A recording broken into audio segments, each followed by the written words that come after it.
सते नमः ॐ असते नमः ॐ क्षराय नमः ॐ अक्षराय नमः ॐ अभिज्ञात्रे नमः ॐ सहस्रांशवे नमः ॐ विधात्रे ॐ कवीन्द्राय नमः ॐ भूरिदक्षिणाय नमः ॐ सुमपाय नमः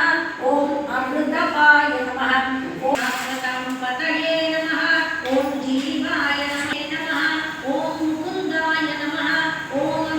खंडे चंद्रमाने गोदावर्याः शिवे शालीवाहनसुते गोनामकारे एवमक्षेत्रे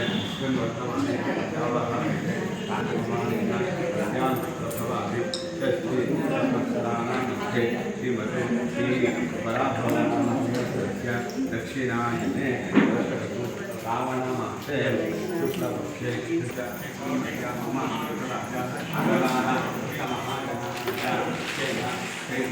धैर्य विजय वीर्य अभय आयु आरोग्य ऐश्वर्य आंगिक गुरुदत्तम करुणाबुद्ध काममोक्ष सिद्धार्थम आरोग्य भाग्य सिद्धार्थाय नमः ओं केशिचशत्रवे नमः ओं सनातनाय नमः ओं कंसारणे नमः ओं धेनुकालये नमः ओं शिशुपालवे नमः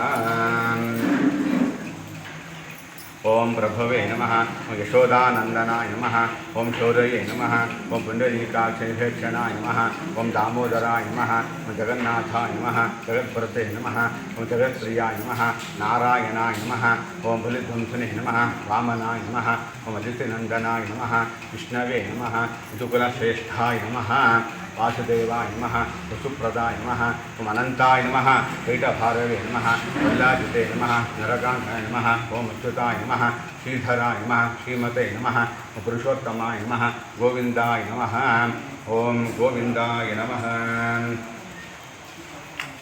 ओनमालिने नमः ओं ऋषिकेशाय नमः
निवारण गोविंद